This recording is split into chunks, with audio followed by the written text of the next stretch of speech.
దేవుడి ప్రస్తావన వచ్చినప్పుడు దెయ్యాల గురించి వింటూనే ఉన్నాను, నమ్ముతూనే ఉన్నాను. దాని అర్థం దెయ్యాలు క్రూరమైనవి, విచక్షణ లేకుండా ప్రవర్తిస్తూ ఉంటాయి అని. దైవశక్తికి సైతం లొంగని 6 ప్రేతాత్మలు 6 ఏళ్ల పాటు ఒక అమ్మాయి శరీరాన్ని ఆవహించి అనుక్షణం నరక యాతన పెట్టాయి. చివరికి క్రూరంగా చంపేశాయి. హాయ్ ఫ్రెండ్స్, నేను మీ Ravi Vemuri. Welcome to my channel.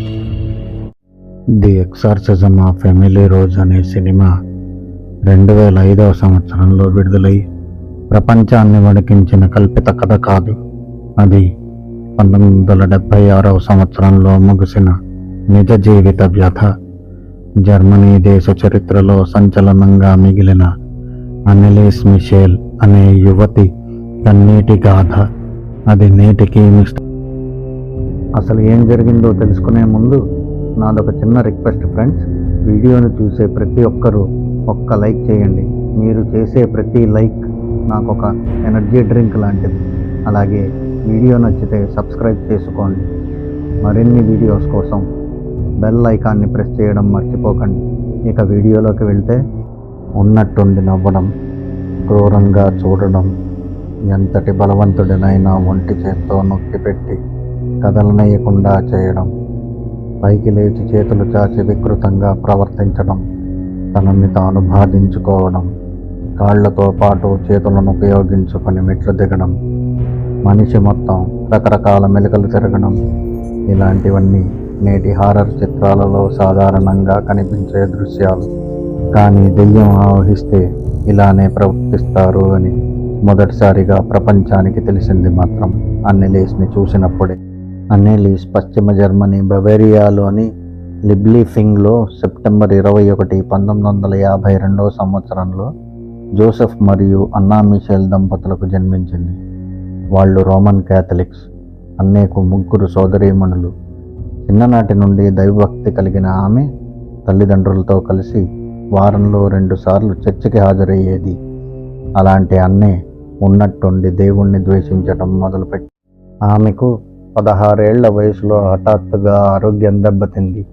వ్యాధి లక్షణాలను బట్టి మానసిక రుగ్మతగా గుర్తించిన వైద్యులు ఆసుపత్రిలో ఉంచి చికిత్స అందించారు. ఆసుపత్రిలో ఉండగా ఆత్మలు కనిపిస్తున్నాయి అంటూ భయపడసాగింది అన్నే. ఇదంతా వ్యాధి లక్షణాలలో భాగమే అని అన్నారు వైద్యులు. దేవుణ్ణి ప్రార్థిస్తున్న సమయంలో ఎవరో నువ్వు నరకంలో కుళ్ళిపోతున్నావు అంటున్నారు అని అన్నే చెప్పేది. అన్నే ప్రవర్తన చూసిన ఆమె స్నేహితులకు, కుటుంబ సభ్యులకు ఆమెకు ఏదైనా ఆత్మ ఆవహించిందా అనే సందేహం కలిగింది. ఆ అనుమానం కొంతకాలానికి బలపడింది. ఆ భయంతోనే అన్నేకు భూత వైద్యం చేయించాలని ఎర్నెస్ట్ ఆల్ట్ అనే చర్చ్ ఫాదర్ని ఆశ్రయించారు. అయితే అప్పటికే భూత వైద్యంపై జర్మనీలో కఠిన నియమాలు ఉండడంతో వెంటనే అనుమతి లభించలేదు. కొంతకాలం తరువాత అన్నేనే చర్చ్ ఫాదర్కి ఒక లేఖ రాసింది. ఆ లేఖలో, నాకు ఆరోగ్యంగా జీవించాలని ఉంది, నా గురించి ప్రార్థించండి, జనుల కోసం ఈ బాధను అనుభవిస్తాను, కానీ ఈ నరకం భరించలేకుండా ఉంది, తట్టుకోలేకపోతున్నాను అంటూ తను భయపడుతున్న బాధను, తన కన్నీటి గాథను ఆ లేఖలో ఫాదర్కు సవివరంగా వివరించింది. ఆ లేఖను చదివిన ఫాదర్ ఆ లేఖను జోసెఫ్ స్తంగల్కు చూపించారు. దానితో బిషప్ మరియు ప్రీస్ట్ అయిన అర్నాల్డ్ రేంజ్కు భూత వైద్యం చేసేందుకు అనుమతిచ్చారు. కానీ ఇదంతా రహస్యంగా జరగాలని ఆదేశించారు. అది సెప్టెంబర్ 24, 1975వ సంవత్సరంలో అన్నేకు మందులివ్వడం మానేసి భూత వైద్యం మొదలుపెట్టారు. మొత్తం వైద్య పద్ధతిని, అన్నే ప్రవర్తనని వీడియో మరియు ఆడియో రూపంలో రికార్డు చేశారు. నేటికి వాటిని నెట్లో చూడొచ్చు, వినొచ్చు. ఆమె మాట్లాడుతున్నప్పుడు ఆమె గొంతులోంచి వచ్చే మాటలు ప్రేతాత్మ మాటలుగా గుర్తించారు. భూత వైద్యులు ఆ ప్రేతాత్మల పేర్లను కూడా కనిపెట్టారు. వాటి పేర్లు లూసిఫర్, కైన్, ఇస్త్క్రియాట్, బెలియల్, లెజియాన్, నేరో అనే 6 ఆత్మలు అని.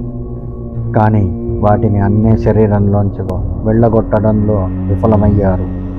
వారానికి 2 లేదా 3 రోజులు 4 గంటల పాటు 67 సార్లు ఆమెకు భూత వైద్యాన్ని అందించారు. అయినా ఫలితం శూన్యం.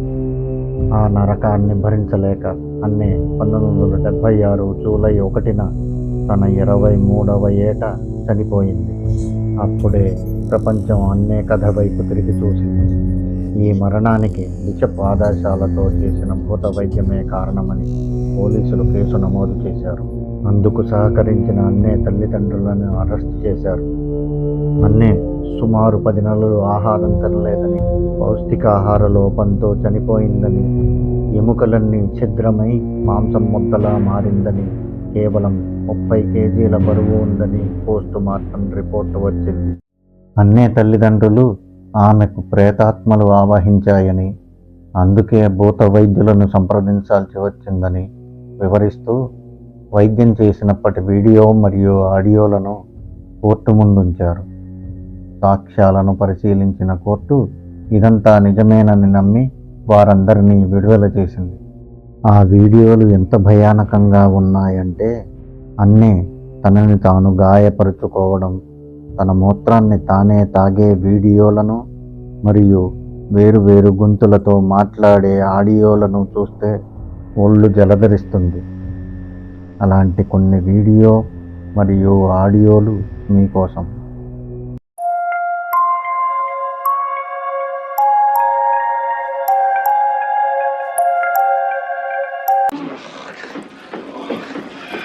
Let me examine her. She should be seizing right now. Get her to bed. We can give her a sedative. Dr. Gruber. Check me again, I'll rip out your Does she speak English? English? Does she speak? suis la bête qui monte de la mer. Redonnez-moi marcher.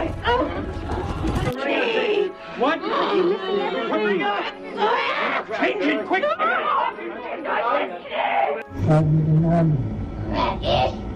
Yoda, Nero, Time, und der Hitler. Festnehmen. Und haben los. Gebt ein Gutes. Die in alle Ewigkeit.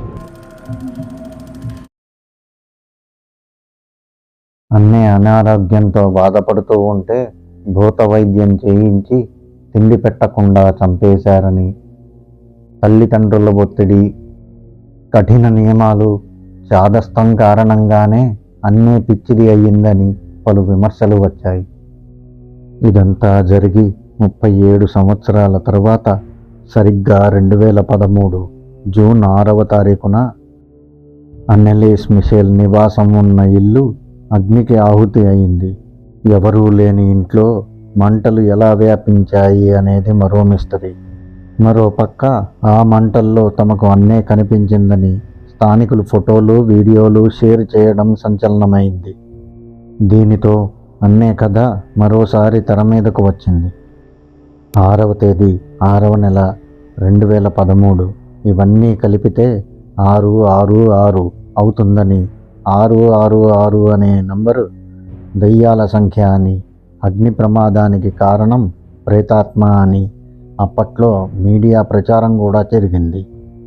అసలు దెయ్యాలు ఉన్నాయా? అన్నే చావుకి కారణం ఆత్మల psychological డిజార్డరా? మీరు మీ అభిప్రాయాన్ని comment సెక్షన్లో కామెంట్ చేయండి. మరొక యథార్థ గాథతో మళ్ళీ కలుసుకుందాం ఫ్రెండ్స్. Thank you.